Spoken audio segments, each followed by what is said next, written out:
Isabelle Morini-Bosc a décidé de faire une mise au point importante. En effet, le 7 mars dernier, la chroniqueuse de TPMP perdait son mari, Alain. En deuil, l'animatrice avait indiqué des mots auparavant que son époux souffrait d'une grave maladie. Mais ce n'est pas la cause de sa mort. Comme elle a pu l'indiquer, tous les médias ont dit qu'il était mort d'une leucémie. C'est faux. C'est le cœur qui n'a pas tenu. Les 2 opérations à cœur ouvert ont raté et puis, après, on l'a fait durer.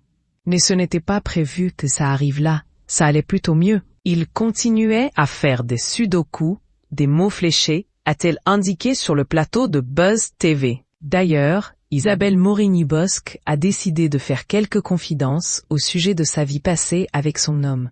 Et avec sa bonne humeur légendaire, elle n'hésite pas à faire des confidences croustillantes.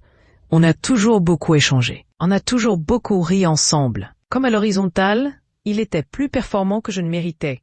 Moi, j'ai toujours dit en riant, fais ce que tu as à faire et réveille-moi après. Et lance-t-elle, faisant rire les 2 journalistes autour de la table. Toujours très souriante, Isabelle Morini-Bosc aime évoquer ses souvenirs partagés avec son mari, qui lui manque tant au quotidien. Entre la chroniqueuse de TPMP et son défunt époux, le quotidien était paisible, mais parfois à distance, comme il a souvent été en déplacement en tant qu'ingénieur jusqu'à lui. On a souvent été séparés. Paradoxalement, le moment où il me manque le plus, c'est les trajets en voiture, lance-t-elle. Alors lors de ces trajets, les 2 tourtereaux échangeaient. On finissait une dispute, on en commençait une autre, on faisait des commentaires sur les paysages, confie-t-elle.